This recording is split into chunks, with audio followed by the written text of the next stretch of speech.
трима, дарлинг, и с един боксер от Лос-Анджелес. От него също ще трябва да се откажа, макар че беше страхотен обект за тестване. Ние, американките, стартираме често, но кацаме винаги при този мъж, който може да ни осигури.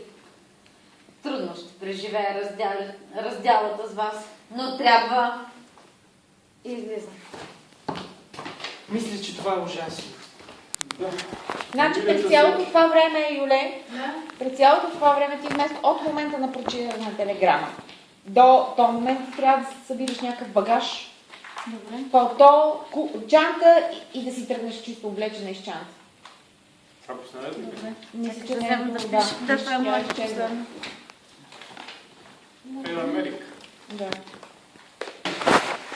В такъв случай оставам с една годеница и 30% увеличение на заплатата. Живота на една камериерка става по-поносим. Не знае с вас какво да прави Робер. Как да се тръгва? И ще ти оставя. Да.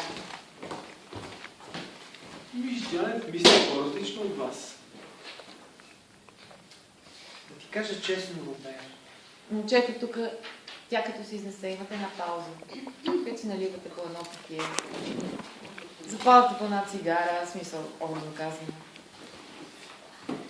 И си провеждате този финален мъжки. Нали тук е финалната сцена с обаждането, Пак телефонното. да заклюш от малко. Но тук започва. Да, от тук започва да ни... На практика това е началото на финала. Виж, Джанет мисли по-различно от вас. Отпуснете се и двамата, седнете еднакво, седнете огледално, отпуснете се, главите назад.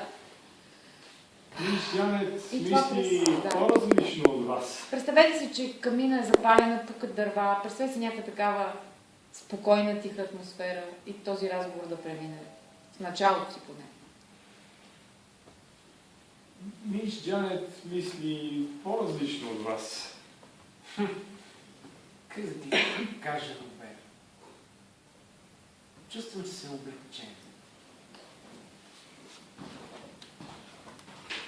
Нали все пак е първата ни брачна нощ? Той сега ще дойде. Идвам. Колебая се дали нея да взема или швейцарката. Добре. Тук ли е телефон? Влиза Джан. Джанет. Тръпвам, значи аз ще днес влизаш. О, значи Юлен